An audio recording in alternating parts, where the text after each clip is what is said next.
तो सुनी खबरियां रोहित ने तब घर की सीध लगाई है।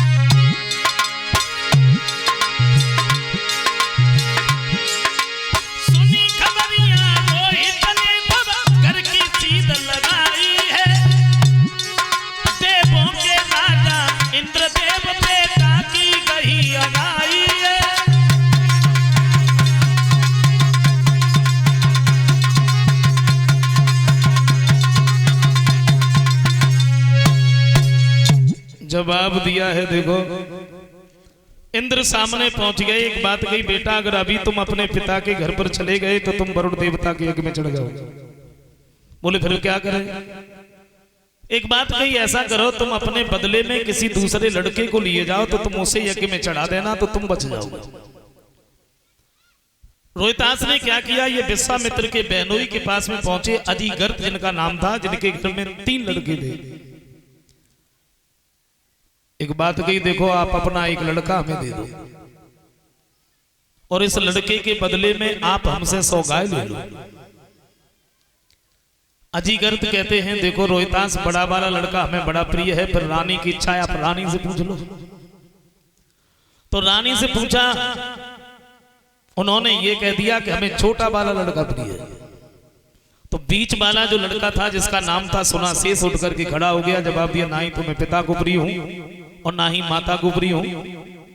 तुम ऐसा करो, तुम मुझे ले चलो। मेरा तो बहुत बड़ा सौभाग्य है जो मेरा शरीर ये वरुण देवता के काम में आ रहा है।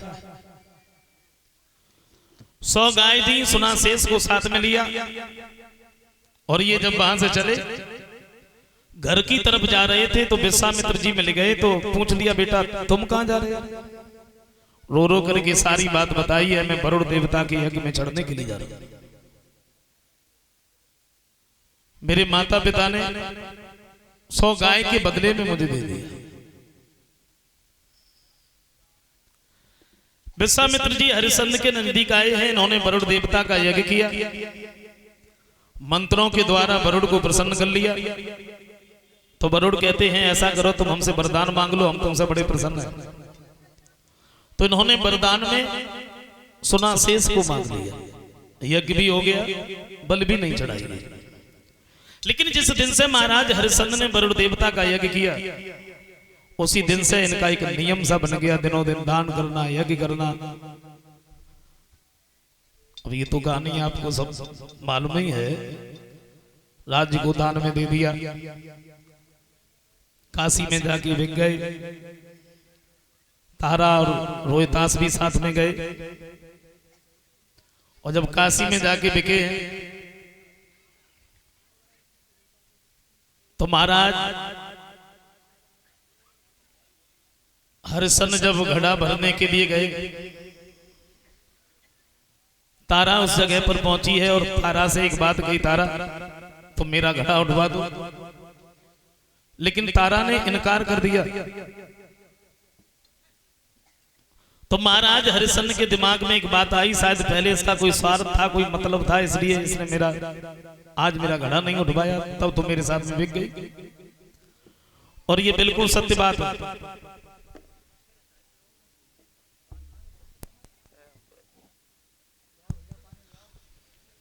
जगत में मतलब को व्यवहार, पुत्र कमाई करके धन लावे तो माता करती प्यार, और पिता कहे ये पूत सपूता कलबंद होशियार। जगत में मतलब को व्यवहार, नारी सुंदर वस्त्राभूषण मांगे बारंबार, और जो बागों लायक न देवो तो फिर मुखड़ा लेती बिगार। जगत में मतलब को व्यवहार। वैसे सच बात तो ये है, यहाँ तुम्हारे मतलब में कोई है नहीं, सब अपने अपने मतलब में है। एक दृष्टांत हमें याद आ रहा है, जब कभी हमारे पूजनीय बड़े भाई साहब कहा करते थे कि यहाँ तुम्हारे मतलब में कोई है नहीं, एक गांव में एक महात्मा जी आ गया।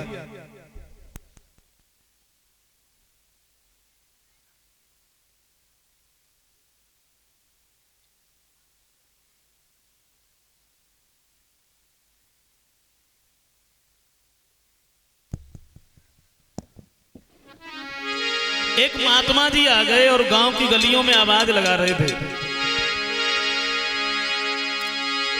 तो किसी गांव में सुना मित्र, एक आएगा साधु गुनिया, और सबको उपदेश सुनाते थे झूठी दुनिया, झूठी दुनिया।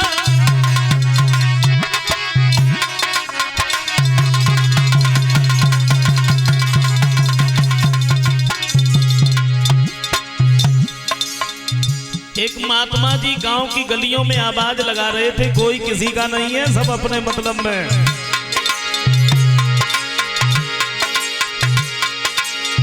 किसी गांव में सुना मित्र कि आए गए साधु गुनिया,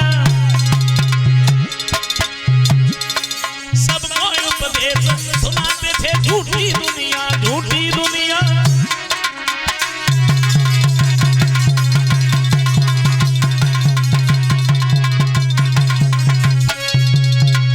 बोले कोई किसी का नहीं है, सब अपने अपने मतलब में।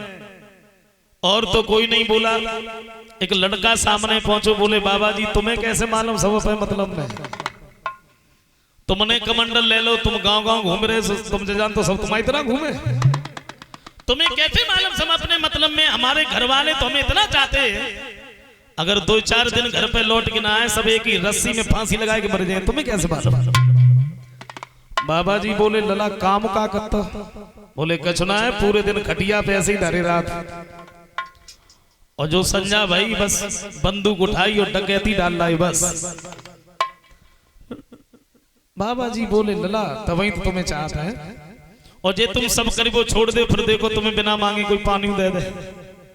बोले हम ऐसे ना माने, फिर बोले हमें आंखें से दिखाओ तब तो हम मान सकते, हम ऐसे नहीं माने। बाबा जी कहते हैं ऐसा करो तुम मेरे आश्रम पर आते रहना। लड़का जो रहे बाबा जी के आश्रम पर जाने लगा।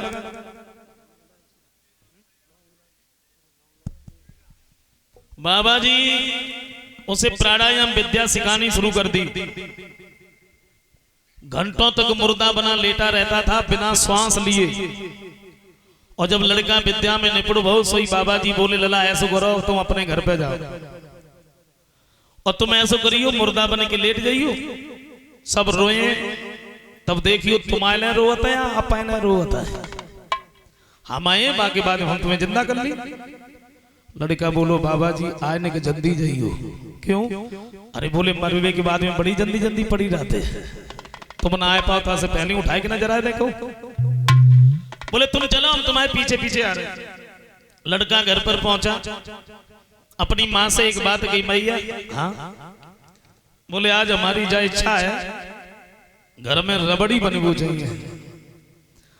उनने उनकी पत्नी से कही रबड़ी तैयार।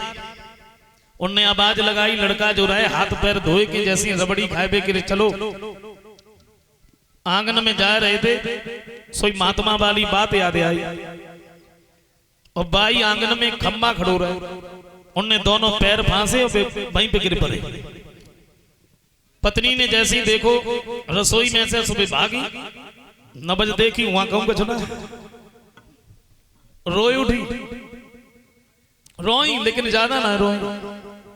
सोची अब तो रोते तो मुझे जिंदा ना बह जाता, थोड़ी देर के बाद में रोए तब जिंदा ना हो जाए, और अगर अब ऐसे रो रहे तो पूरा मोहल्ला पूरा गांव इकट्ठो हो जाए। और जब रबड़ी बड़े दिन में बनाई है, पहले वे चौका में पहुंची, उनने खूब रबड़ी खाई, और रबड़ी खाए कि फिर उनने गबड़ी मचाई। लड़का की छाती में घूसा मार मार के रोई उठी। लड़का ने सोचो मरे तो ना थे, हमें जब मालूम पड़ते घूसने में प्राण निकाल ले। और तो पिता माँ भाई भाभी सब दौड़े, सब रोए रहे, रोए तो रहे लेकिन लड़का के लिए कोई ना रोए, सब अपने